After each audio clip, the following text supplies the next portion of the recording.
জননেতা জনাব আব্দুল মাসুদ সুমনকে তার পরামর্শমূলক বক্তব্য রাখার জন্য আমি আহ্বান করছি।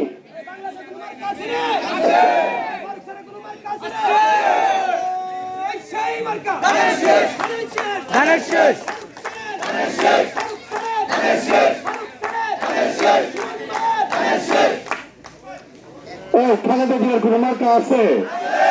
তারেক রহমানের কোন মার্কা আছে? ডক্টর ইসমাইল মালিকের কোন মার্কা আছে? সবাই তো আরো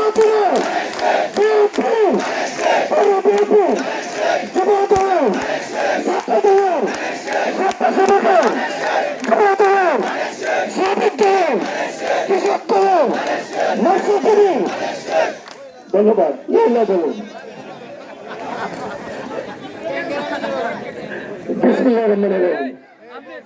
বলুন সামনে এইভাবে না আজকের এই নির্বাচনে কৃষক দল করেছি। আজকের এই সবাই একটু চুপ করি, তাহলে দুটো কথা শুনতে পারি। স্লোগান ধরে গলা ভেঙে গেছে। আজকের এই অনুষ্ঠানের সম্মানিত সভাপতি করিমগঞ্জ উপজেলা বিএনপি, আপনারা দয়া করে যদি একটু চুপ করেন তাহলে দুটো কথা বলবো।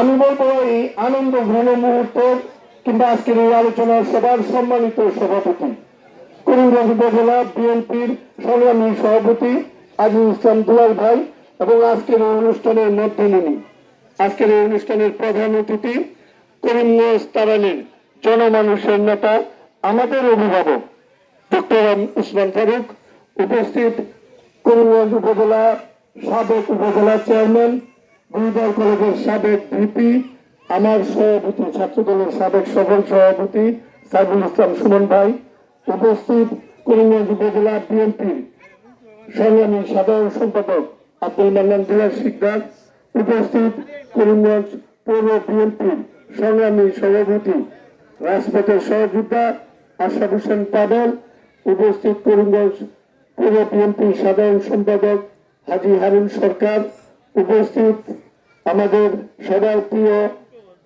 টুটুল ভাই সহ আমার যুব দলের নেতৃবৃন্দ, ছাত্র দলের নেতৃবৃন্দ, স্বেচ্ছাসেবক দলের নেতৃবৃন্দ, শ্রমিক দল সহ সকল অঙ্গ সংগঠনের নেতৃবৃন্দ, আমার সামনে উপস্থিত করিমগঞ্জের 11টা ইউনিয়ন থেকে আগত বিএনপির নেতৃবৃন্দ, ওয়ার্ড বিএনপির নেতৃবৃন্দ এবং আমার ডান পাশে উপস্থিত মহিলা দলের নেতৃবৃন্দ এবং বাম পাশে পৌরসভার 9টা ওয়ার্ডের নেতৃবৃন্দ, আসসালামু আলাইকুম। প্রিয় ভাইরা, আসলে রাজনীতি করলে প্রতিযোগিতা থাকবে, ঠিক কিনা? এটা থাকবেই।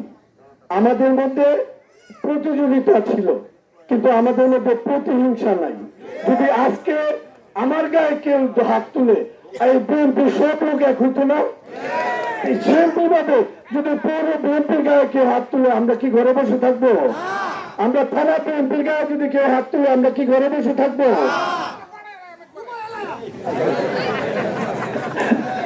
আচ্ছা প্রিয় ভাইরা, আমি বক্তব্য দীর্ঘায়িত করবো না, কারণ আমরা আজকে স্যারের কথা শুনবো। কিন্তু আমার একটা অনুরোধ, সবার পায়ে হাত রেখে আমার একটা অনুরোধ, কারণ আমরা সেই রাষ্ট্রপতি জিয়া রহমানের আদর্শের দল করি, কোন ব্যক্তির দল আমরা করি না, কোন ব্যক্তির দল আমরা করি না। কারণ এই দলে সবচেয়ে বেশি যেটা নির্যাতিত হয়ে থাকে শহীদ জিয়ার আদর্শের যে জিয়া রহমানের সহধর্মিনী দেশটি বেগম খালেদা জিয়া। আমরা হয়তো অনেকেই 1 মাস জেল কাটছি, 3 মাস জেল কাটছি, 4 মাস জেল কাটছি, 6 মাস জেল কাটছি, তারা কিন্তু 24 মাস জেল কাটাইছে একটা মিথ্যা অভিযোগে। আমরা হয়তো আন্দোলন সংগ্রাম করছি, বাসে আগুন দিয়েছি, কেন্দ্র চালাইছি, আর উনি কোন দুর্নীতির সাথে জড়িত না। একটা মিথ্যা অভিযোগে 2.5 বছর জেল কাটছে। জেল থেকে মুক্তি পাও তারা কোনো নেতৃবৃন্দের সাথে দেখা করতে দিচ্ছে না, ঘরে গৃহবন্ধ করে রাখছে। শুধু তাই না, তারা ভিডিও পর্যন্ত দেখানো হয়েছে। এই দেশ থেকে যাতে যদি তারেক রহমান আরাফাত রহমান কোকো যদি এই দেশ থেকে চলে না যায়, তার 2 ছেলেরা খুন করে ফেলবে। তারপরে তারেক রহমান খালেদা জিয়া রাজি হয় নাই। তাহলে আমাদের এই বাংলাদেশের সবথেকে নির্যাতিত কেটাকে দেশটিতে বেগম খালেদা জিয়া, তারপরে যদি কেউ থাকে তাহলে তারেক রহমান, আর তারেক রহমানের আরেক ভাই আরাফাত রহমান কুকুর এই নির্যাতনের কারণে মারা গেছে। আমরা সবাই নির্যাতিত, এই হোসেন ফারুক স্যারও নির্যাতিত, কারণ এই হোসেন ফারুক তো বিএনপির মুখপাত্র ছিল, উনি ইচ্ছা করে এই দেশ থেকে চালাইতে নাই। এই শেখ হাসিনা ষড়যন্ত্র ওনাকে গলায় ধরে দেওয়া করে দিয়ে আজকে তিনি বসে আছে আল্লাহর মতে, নাহলে উনি আজকে কবরে থাকতে উনিকে উনাকে ফাঁসিতে রাখতে তৈরি দিতে চাচ্ছে না। আল্লাহর যদি রহমত, এই জন্য উনি আমাদের মধ্যে ফিরে আসছেন। আমাদের আমাদের উচিত দরকার নেই, আমাদের উচিত আমাদের অভিভাবক ডক্টর সম্ভাবকের ইজ্জত রাখা। আমি বলবো দেশটিতে বেগম খালেদা জিয়ার ইজ্জত রাখা, আমি বলবো তারেক রহমানের ইজ্জত রাখা। কারণ এই যে দেখতেছেন সব ধান ফাইটে রয়েছে, যদি আমরা সবাই মিললা ধান কাটতে যদি বড় না উঠে তুমি সবাই একসাথে ঐক্যবদ্ধভাবে ধান কাটতে হবে। আমরা এই যে ফাইটে রয়েছে না, দেখবেন চারিদিকে হিন্দু ঢুকে আস্তে আস্তে সব ধান এই হিন্দুদের কথা তুই দেবো পরে সুসায় আমরা করে নিয়ে তাই আপনাদের পায়ে হাত রেখে বলি, যদি কোনো আমার ব্যবহারে যদি কোনো কষ্ট পেয়ে থাকেন, কিন্তু এই ধানের শেষ খালেদা জিয়ার মার্কা, তারেক রহমানের মার্কা, আমরা এই হোক সবাই ঐক্যবদ্ধ হবে, ধানের শেষকে পুজো করতে হবে। সবাইকে ধন্যবাদ জানিয়ে আমি আমার বক্তব্য শেষ করছি।